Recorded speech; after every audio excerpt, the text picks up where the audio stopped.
Good morning. My name is Natalya Sarkari. I'm a marine conservation graduate student at the University of Miami and the social scientist for Empowered Solutions for Environmental Sustainability, or ESES. How about you go ahead and introduce yourself today? Hi, my name is Shelby Browning, and I am the Vice President and co-founder of Empowered Solutions for Environmental Sustainability, or ESES. I'm also the President and co-founder of Shelby Elizabeth Consulting LLC, SEC LLC, where we do waste audits and sustainability consults. Awesome. So, what do you like to do for fun, Shelby? What are some of your hobbies? I like to do this. I like to travel. That's my main hobby. Hiking. I'm a huge nature buff, so I've been trying to get into learning about all the trees and the birds and the plants, and foraging has been a new hobby of mine. But also, when in cities, I like to rollerblade and swim and go to the gym sometimes. Awesome. That sounds really fun. So, how are you enjoying this trip so far? Oh, it's been amazing. This is one of the best teams that we've had working on a project in country. The country is amazingly receptive. Everyone, including myself, is just beyond excited to be here. Amazing. So, what made you want to go into sustainability or engineering? So that was a hard path to find. I started interning with the Paducah campuses, or I guess University of Kentucky College of Engineering in the Paducah campus. I was 14 years old when I had the opportunity to intern with a faculty member, Dr. Jeffrey C., and he was doing biodiesel-focused research. About 6 months, a little less than a year into that internship and his research project, there was a pivot to waste plastic fuels instead of bio-derived fuels. And so as a high schooler, 15, 16, 17 years old, I was watching and participating with all these undergraduate researchers and faculty members, engineering staff, on how exactly bad of a problem is this? What sort of technical solutions can we design and implement to help remedy it? And so from high school graduation, the summer between high school and college, every single summer on, I spent in Uganda or in Africa in some capacity, working on the ground with members who were very excited about the ability to do it. And it was a lot of technical tweaking of the machinery. So that all helped light a spark for the sustainability passion, all the summer research projects, all the time in the lab, actually being able to work hands-on. But it was still an engineering discipline. I didn't fully find the sustainability path until COVID, where all my backup plans, all my regular plans went to the wayside, and I entered into a master's, online master's through the University of Kentucky for applied environmental and sustainability studies, and that's where I really found my spark. Changing / combining different disciplines and learning to work in the interdisciplinary space with both engineers, social scientists, and all other disciplines was really eye-opening. And the fact that sustainability is a viable path as a career and a viable path for life is really inspiring for me. And so the master's program is where I really found my stride, and have been invested ever since. That's amazing, Shelby. So you mentioned earlier that you were 14 years old when you started interning with Dr. C. So how was it being in a lab at such a young age? Were you intimidated? I was intimidated. I was a very shy kid. Dr. C will joke that for the first 3 years that I worked for him, I did not say a word to him, which is hard to imagine now. But it was also amazing because all the undergraduates were also very understanding. They were young, and most had also had the opportunity to be high school interns. Dr. C was very good at connecting with many of the local schools, both in McCracken County and in the surrounding counties, and got many high schoolers interested in engineering research, and specifically waste plastics research. And so everyone was kind of in the same boat. We'd all worked from a very young age in the research lab. Everyone was very accommodating, and there was no reason to be intimidated. I was allowed to do much more lab work than even my mother thought that I would be allowed to do. She thought I would be in there cleaning glassware, and I was in there actually participating in deriving potassium oxide, or KOH, potassium hydroxide, and other chemicals, and working hands-on and making soap and glycerin from biodiesel. I was involved in the projects, and that was really a confidence boost. That's incredible, Shelby. Thank you for that. So what was your initial impression of ESES and founding a whole nonprofit organization? It is quite the thing to go from academic research, where the only goal is knowledge itself, to a business. Even in a nonprofit capacity, we are still a business and we need to learn how to market ourselves, keep up with the business space and the finances. We're a self-funded nonprofit, well, not self-funded, but community funded.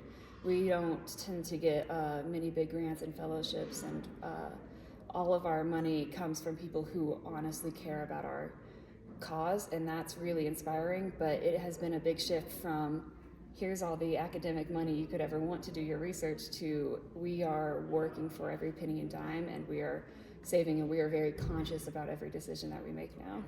Yeah. So what was your first impression of the prototype that we're using, the biofuel processor? So our prototypes and our processors have come a long way. Whenever I first started with the engineering specifications and the technicalities of the process, it was wood-fired. We had to maintain the temperature manually. We had a lot more parts and equipment attached to it for refining the fuels to make it a drop-in fuel. Whereas now it is a very simple process. It mans itself. All you have to do is flip a switch and forget about it. And it is much simpler now, with the ability that offers the ability for people to do multiple money-making tasks or care for families, as well as being able to produce their own energy source that they can use or they can then sell for a profit. And so the prototypes come a long way. I'm very proud of where we are at with the machine, but everything is open to innovation, and we want each place to be able to use it for their own specific needs. And so, of course, we give everyone the opportunity to float ideas, to tweak it, to add and take away new parts as they may see fit. So I'm really excited for where it can go, because I know where it's come from. Amazing. Yeah.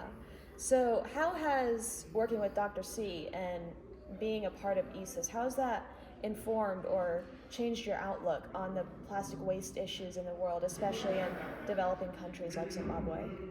I have formed quite the perception of the crisis in the developing world is to the same extent, but a much different capacity as the crisis in the developed world. Working with plastic waste in the developing world, like Zimbabwe and Uganda and others, everyone cares. People really do want a solution to waste plastic. No one likes living in filth.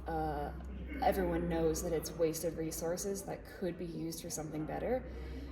But working in the developing world, you have to be very cognizant of the fact that people need a roof over their head. They are trying to feed their families and find clean water and keep warm during the night before they care about the trash that's littering the land. They care so much more than I've noticed Americans or some Europeans caring, but there's a lot less that they're able to do about it. And so being here with the processor, we really give power back to the community, and to see the response and the just gratitude for the ability to take control of their own waste management and not rely on a central government or anything has been very amazing. Because I know, like in the US, our garbage is out of sight, out of mind. Once it goes in the waste bin, the landfill companies, waste management takes care of it, and we don't ever have to think about where our trash is going. Yeah. In the developing world, it is very front of mind, but there are so many other issues that are more front of mind than the waste also. Yeah. So you mentioned earlier that ESES is a nonprofit, and you have to make very smart business decisions being a nonprofit. Mm-hmm. So if ESES were to have an unlimited budget, what would be some of the changes or some of the upgrades that you would implement? I would go and be like Oprah Winfrey and say, you get a processor and you get a processor and everyone gets a processor. I would, though, honestly want to increase our technology dispersal throughout the sub-Saharan Africa, Central and Southeast Asia regions, but also our community education and our community involvement. We have a huge capacity to work with on-the-ground NGOs and to partner with governments and education systems to really be involved in the community and not just say, here's technology that can help you enjoy it, but actually be on the ground working with members, dispersing information. With unlimited funds, we would have unlimited capacity to really be involved on the ground. Yeah, that's a great answer, Shelby. So this is my last question for you, but I consider it to be the most important question. Okay. What gives you hope for the future? That is a hard question, and it can be a little too easy for me to lose hope sometimes, but also remembering all the trips that I take, coming on trips like this, it's the other people that give me hope. Seeing their reactions, seeing their ideas, their brainstorming of, well, we could do this. Well, what if we make candles? Well, what if we have fire starters? Well, what if we can use this type of plastic? Well, what if we tweak the technology to be like that type of brainstorming, that type of enthusiasm really brings me back to life as well. And it's just a positive feed cycle where I really do believe that it is possible whenever I'm on the ground working with others. That's amazing. So that was all of the questions that I had for you, Shelby. Do you have any questions for me as your interviewer? I mean, you interview very well and your questions are lovely. I'm very curious as to how you have developed the desire to be a social scientist. There are so many disciplines that are needed in this fight. Why did you gravitate towards the social side? So I am not a math person. I am no good at chemistry. I should have failed chemistry, actually. So when Dr. Ferris, who was one of my professors, she introduced me to this project, I was initially a little bit reserved about it because I'm no engineer, I'm no mathematician, but I noticed that there was a lack of social scientists on the team. And last year I decided to conduct my first interviews in Harare, and I noticed how much I love talking with people. I love learning people's stories. I love being able to figure out why people want to do what they do, why they are so invested in this. And it was just, I don't want to say a dream come true for me because... But it clicked. Yes, it clicked. And it's something that I want to do. I can absolutely relate to that sentiment. It's the people that really just inspire it all, honestly. To the core, it is all about the people. Yes. Do you have any more questions for me before we end this interview? I don't. Thank you so much. This was lovely. Thank you so much. Hopefully we'll have the best of luck today making our fuel oil, and good luck. Thank you so much. Thank you.